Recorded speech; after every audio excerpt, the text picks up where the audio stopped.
पहला श्लोक है गीता जी के 15वें अध्याय का। ऊर्ध्वमूलमधःशाखा मष्टस्थं प्राहुरव्ययम् छन्दांसि यस्य पर्णानि यस्तं वेद स वेदवित्। इस संसार को पीपल के वृक्ष का रूप दिया है। ये संसार कैसा है? जैसे पीपल का वृक्ष होता है। ऐसा रूपक क्यों दिया? संसार को वृक्ष क्यों कहा? तो देखिए,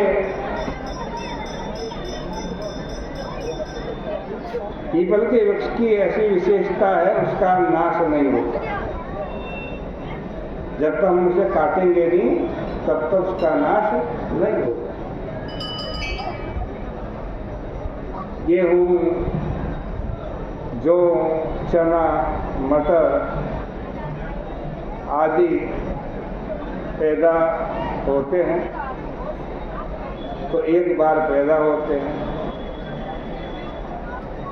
उनमें पत्ते लगते हैं, फूल लगते हैं, फल लगते हैं, और जब फल पक जाते हैं तो गेहूं, जौ, चना, मटर के पौधे अपने आप नष्ट हो जाते हैं, उन्हें काटने की जरूरत नहीं पड़ती। लेकिन वृक्ष जब एक बार पैदा होता है तब हर साल या दूसरे साल उसमें नए पत्ते आ जाते हैं, फूल लगते हैं और नए फल लगते हैं। फल टूट करके गिर जाते हैं लेकिन वृक्ष बना रहता है। बिना काटे वृक्ष कटता नहीं। तो भाई, यह जो संसार का बड़ा भारी वृक्ष हमारे रास्ते में आकर खड़ा हो गया है, इसको काटोगे तब ये छूटेगा। अपने आप जौ, मटर, गेहूं की तरह ये संसार रूपी वृक्ष भी सूखने वाला नहीं है। इसलिए कुल्हाड़ी का प्रयोग करके इस संसार रूपी वृक्ष को भी काटना पड़ेगा। असंग शस्त्रेण दृढ़ेन छित्त्वा। कुल्हाड़ा कौन सा है? असंगता का कुल्हाड़ा। असंगता माने वैराग्य का कुल्हाड़ा। कहीं इसमें संग मत करना, आसक्ति मत करना। संसार के किसी भी विषय में मत फंसना, क्योंकि इस पीपल का फल जो खाने लगता है वह कमजोर हो जाता है और वो उसमें फंस जाता है।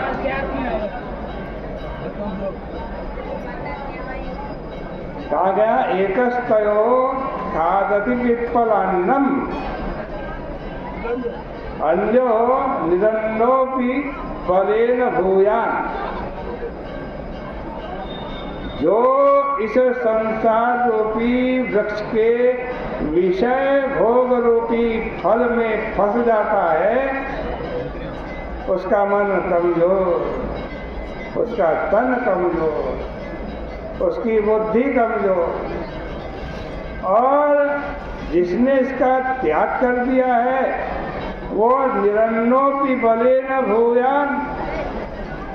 उसके मन में बल आया, उसकी बुद्धि में बल आया, उसके जीवन में ईश्वर का आविर्भाव हुआ।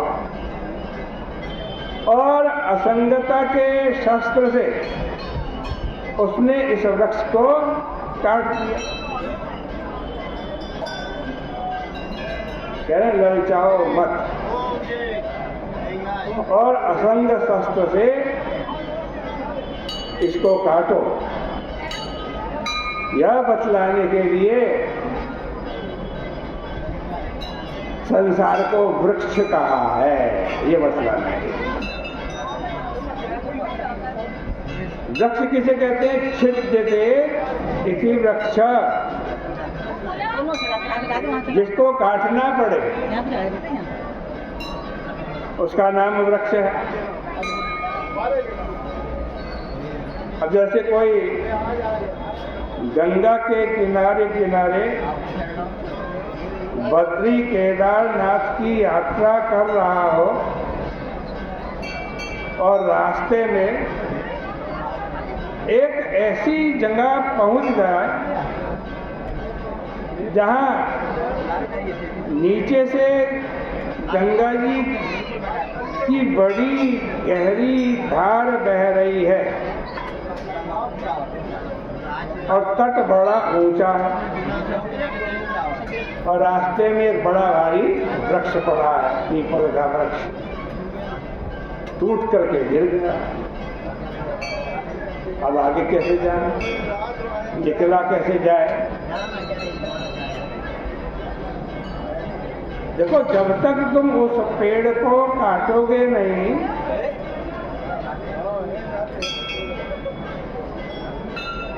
तब तक कैसे निकलोगे? और पेड़ कैसा वो गिरा हुआ? ऊर्ध्वमूला मदशाखा, तट के ऊपरी तरफ तो जड़ है उसकी, उस पीपल के वृक्ष की जड़ तट के ऊपरी तरफ है और निचली तरफ गंगा जी की ओर उसकी शाखाएं चली गई और रास्ते को उसने घेर लिया है। अब तुम जाना चाहते हो हिमालय की चोटी पर,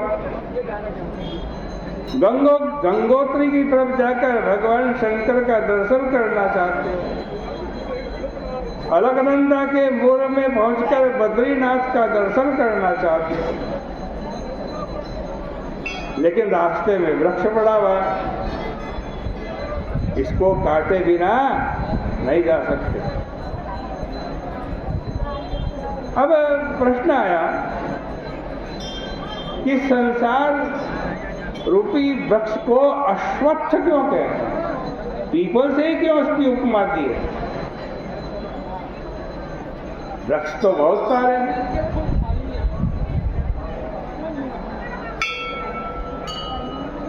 और कोई दूसरा वृक्ष कह देते, अश्वत्थ क्यों कहा? देखो, पीपल के वृक्ष की एक विशेषता होती है। क्या विशेषता? इसके बीज यदि आप बो दो, चाहे कितनी अच्छी खाद दो, जल दो, वो पौधा नहीं आएगा। पीपल के वृक्ष का जो फल है उसके बीज को बो देने से वो वृक्ष पल्लवित नहीं होगा, उगेगा नहीं। तो कैसे उगता है पीपल का वृक्ष? जब इसके बीज को पहले चिड़िया खाती है और खा करके उड़ते उड़ते या कहीं पर बैठकर जब वो बीट कर देती है चिड़िया, और जब चिड़िया के पेट में से पीपल का बीज निकलता है तब वो उग जाता है। ये विशेषता है, ये पीपल के वृक्ष की विशेषता है। इसी से आप देखते हैं कि कहीं वो छत पर उग रहा है पीपल का वृक्ष, आम का तो नहीं देखा, पीपल का वृक्ष छत पे उगा, कहीं दीवार के ऊपर आकर लग जाता। मतलब यह है कि चेतन के संयोग से ये पैदा होता है। पहले चिड़िया खाती है, उसका संयोग होता है चेतन का, तब पीपल का वृक्ष उस बीज से बनता है। मतलब यह है कि ये चेतन के संयोग से पैदा होता है और बढ़ता है, और इसमें जो फल लगते हैं वो खाने के काम आते हैं। अश्वत्थ शब्द की दो व्युत्पत्ति तो वैदिकी हुई है वेद के बाद, और एक रूढ़ी है। रूढ़ी में कुछ चीज प्रसिद्ध हो जाती है। रूढ़ी के अनुसार पीपल वृक्ष का नाम अश्वत्थ है। अब उसको वृक्ष को पहले से हमारे बुजुर्ग लोग अश्वत्थ कहने लगे, तो हम भी कहते हैं, ये रूढ़ी। वैदिक रीति से एक व्युत्पत्ति और है, न स्वस्थाता, न स्वस्थाता। यह कल तक नहीं रहेगा, बदल जाएगा। संस्कृत का स्व शब्द हिंदी में सुबह हो गया। सुबह शब्द उर्दू का नहीं है, संस्कृत स्व का अपभ्रंश ही है। देखो कई शब्द जो होते हैं